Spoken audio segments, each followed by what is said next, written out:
Mao na niyang pinakakwartahan ng mga bukid sa Pilipinas. Grabe ang kwarta diri, millions, billions, trillions pa. Grabe ning lugar ha unya. Grabe pod kanindot sa view diri oh. Grabe perfect kaayo. So mayong adlaw kaniyong tanano right now naata karon diri sa may Nubinta nga road na. So muinter ta sa Welcome to Claver. So pasabot na sakop na ni sa Surigao del Norte. So grabe kanindot diri amo ni ginahunungan no. Kita mo na grabe kanindot sa dagat. Pero ang bukid lang wala lang koy may istorya. Pero ginatamnan gyapon nila og mga kahoy ha. Pero grabe gid kanindot sa view oh. Abi oh. Lami kay mag picture diri mga angkol ug ante. Mo nang og mubiyahe gani kagikan og Tandag paingon og Surigao del Norte.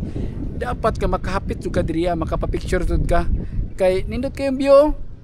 So diri ani sa may Nubinta road. So para sa kasayuran sa tanano kanin Nubinta or kanina mga bukid or kanina mga kalsada mao ni boundary between sa Surigao del Sur ug Surigao del Norte. Kay og kanindot sa view ang istoryahan. Grabe ning lugar ha, wala jud kay maistorya. Grabe perfect kaayo. Unya og kwarta ang istoryahan diring lugar ha, makaingon jud ka grabe kadaghan og kwarta aning lugar ha. Kay kargado kayo og minerals nga ginagamit pang bakal, himog bakal, baka nang ginahimog bakal gud kanang ginagamit nato karon ng mga bakal. So diriya na ginakuha sa Mindanao. Mao bitaw na kasagaran manarbaho diriya sa mining, sigurado daghan jud na og kwarta or naa jud na kwarta dili ug totally nga daghan jud kayo kwarta, naa jud na sila kwarta. Mao nang makaingon nga sa trabaho nimo, nagtrabaho lang sa mining ayaw nagilang lang kay dako na silang sweldo, dako na silang income diri power kayo. So para sa kasayuran sa tanan ha, kani mga inani nga bukid manggo dili na manubo or dili na mabuhi ang kanang bitaw mga kahoy nga kanang pwede na to kaonon or mga prutas. Kay para sa kasayuran sa tanan ang kaning yuta nga diriya sa Surigao del Norte or kaning giminingan is dili mo ni basta-basta kanang mutubo ang kanang mga lubi or unsa pang kahoy. So inana kanindot diriya sa may Nubinta road, grabe gyud ang view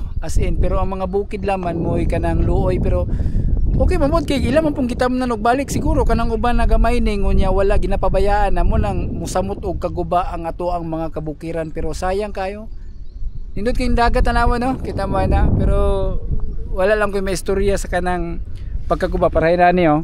Pero ano, so mo ni hinungdan nga kanang maguba ni ang dali ra maguba ang kalsada kay kini kung buhusan ni kusog nga ulan na wise out ka wala na may kahoy makapugong. So diretso ni dito sa dagat. So kanang dagatan na o kanang kusog ang ulan na magpula-pula na siya ba kanang dira nga dagat oh ana nindot kay na no. Pero kung kusog ang ulan magpula-pula na nga dagat dili blue imo makita ra pula, mausab ang color, matawag na nag red sea.